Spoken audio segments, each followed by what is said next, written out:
મિત્રો, જે વ્યક્તિઓ માસ્ટરબેશન એટલે કે હસ્તમૈથુન કરી થોડા સમય મજા લીધા બાદ પસ્તાય છે, તો હું તેમને કહી દઉં કે આજનો વિડીયો ખાસ એના માટે જ છે.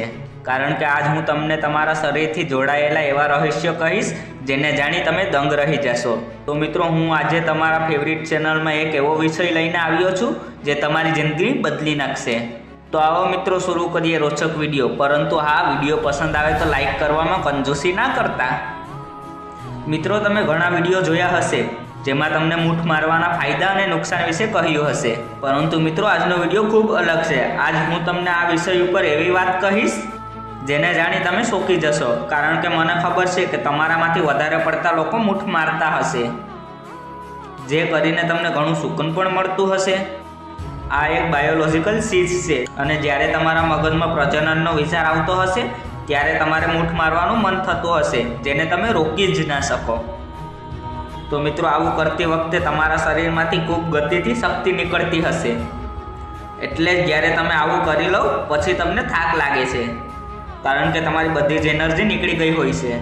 પરંતુ શું તમે જાણો છો કે આ જ એનર્જી તમને શું બનાવી શકે? જી હા મિત્રો, આવો હું તમને એના વિશે પૂરેપૂરી માહિતી આપું. હું તમને પહેલાં એ વાત જણાવું જે તમે બાળપણમાં સ્કૂલોમાં ભણ્યા હશો, જેમાં વિજ્ઞાનમાં સાફ કહેવાય છે કે energy neither create nor destroy only transfer one for the other. હવે તમે કહેશો કે આ વિજ્ઞાનના વાક્યનો હસ્તમૈથુનથી શું સંબંધ? તો મિત્રો, કહી દઉં કે જ્યારે આપણે ભોજન કરીએ છીએ ત્યારે આપણા શરીરમાં સૌથી પહેલાં બોડી ફ્લૂ બને છે અને એનાથી આપણું લોહી બને છે અને લોહીમાંથી આપણા શરીરના માંસ બને છે અને પછી માંસથી બને છે ફેટ એટલે કે ચરબી અને પછી ફેટમાંથી હાડકાં બને છે અને હાડકામાંથી બોન મેરો બને છે અને પછી બોન્ડ મેરોમાંથી સ્પર્મ એટલે કે વીર્ય બને છે, જે હસ્તમૈથુન દ્વારા તમારા શરીરથી નીકળી જાય છે. તો મિત્રો, ખોરાક લીધા બાદ વીર્ય બનવામાં 64 દિવસનો સમય લાગે છે અને પછી 64 દિવસ બાદ જો આ ન નીકળે તો તે ત્યાં જમા રહે છે અને લગભગ 84 દિવસ બાદ આ વીર્ય તમારા લોહીમાં ભળવા લાગે છે અને મગજ સુધી જાય છે અને પછી તમારું મગજ વીર્યથી મળેલી શક્તિના કારણે ખૂબ તેજ અને બ્રિલિયન્ટ બની જાય છે. અને મિત્રો, આપણા વેદોમાં પણ ચોખ્ખું લખ્યું છે કે આપણું વીર્ય જો આપણા મગજ સુધી પૂગી ગયો તો તમારી મગજની સાથે તમારો આંતરિક શરીર પર ગ્રોથ કરશે. તમે વાતોને ઊંડાઈથી સમજવા લાગશો અને સફળતા પણ મેળવશો.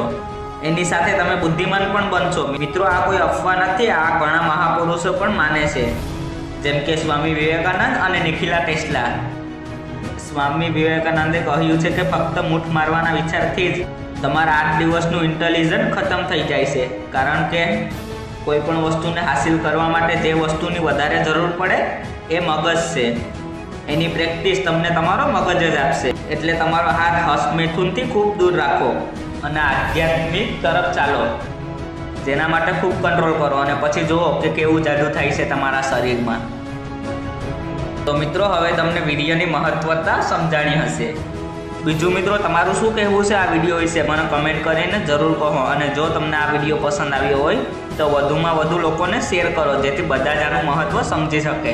અને સાથે જ આવા ઇન્ટરેસ્ટિંગ વિડીયો જોવા માટે મારી ચેનલને સબસ્ક્રાઈબ કરવાનું ના ભૂલતા.